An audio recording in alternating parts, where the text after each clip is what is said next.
Okay, so some of you probably already know that there is a whole Facebook group on Facebook dedicated to destroy my business. Said Facebook group obviously has not done anything at all to hurt my business whatsoever, but they sometimes get in the way, which, like I said, isn't a huge deal. It just continues to generate drama for no reason. Now, the funny thing is every time I go live or share a video, they post it in that group. And the funny part of that group is that the group has got like 300 members, and over 100 of them are people that are in the group that are just there to send me what is posted, which isn't anything that I've ever told anyone to do because, business wise, I've not like that. It's, I go about my business and that's about it. So literally I post a live video. As soon as it's posted, the Canadians are posting it in a group. Now, keep in mind that Martin barely speaks English whatsoever.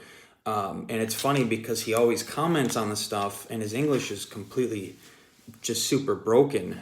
It's almost like he's using a translator. But what's funny is that, like, I posted a video about us talking about Alien Tech and the stuff that we're working on with Alien Tech, and then he makes a post and says, hey, this is all a lie, this isn't true. And the funny thing is I spent a couple hours on the phone with Alien Tech talking about that stuff. And the last part about it that's funny is that I get a check every month from Google for YouTube. And so this group of just people that have nothing better to do with their lives, continuing to watch and share my videos just to talk poorly about them, increases my view count so that I get paid more each month from YouTube. It's kind of like a redundancy or a catch-22. I'm not exactly sure what you would call it, but needless to say, it's not hurting anybody. It's not hurting the business any. It's not hurting my business any to have that group out there. It just kind of makes fun of itself on its own. The guy that created the group had absolutely nothing wrong with his car, loved his car, and I have screenshots of messages from him talking about how much he loves his car. He just created the group to jump on the bandwagon because his friend that drives a Mustang didn't like me. Well, we don't work on Mustangs, so I didn't work on his car either. And the best part about it is they spelled the word reckless wrong. And I'm assuming they spelled it that way, or I would give them the benefit of the doubt that they spelled it that way in order to prevent Facebook from removing it, but they spelled it wrong. Reckless is never spelt with a W, ever, like at all. Another negative side effect of it is Reckless Motorsports. There's like 10 companies named Reckless Motorsports in the United States. So, in the end, all they're doing is hurting business for small shops that have a similar or the same name. Reckless Motorsports for us is just a YouTube page. That's all it is right now. And that's all it's been for almost a year. So, the shade that's thrown is by Martin, which doesn't make any sense whatsoever. It's a Canadian company that, according to them, sells 100 EcoDiesel tunes a month. So if they're selling 100 EcoDiesel tunes a month, why do they give a shit about a company that sells 30 a month? Like, why does it matter? Like, we're not hurting anyone. We're not taking anyone's business. We're not blowing anyone's cars up. We're not destroying anything. We're hitting the dyno. We're creating new parts. We have turbos on the way and things like that. And it's competition breeds a better industry. Talking shit about other companies does nothing but hurt and destroy the industry. You don't see Ford, Dodge, Chevy, Honda. You don't see any of them doing that. The only people in any industry right now that are doing that is freaking Elon Musk and Jeff Bezos over the freaking space thing. That's it. No companies out there, no legitimate companies out there going out of their way to bash another company for no reason.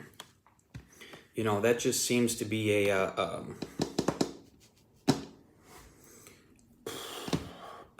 I don't want to say a Canadian thing, because I actually have a lot of customers from Canada, so I'd hate to make it like a thing about countries. It just so happens that the company that's doing it is from Canada.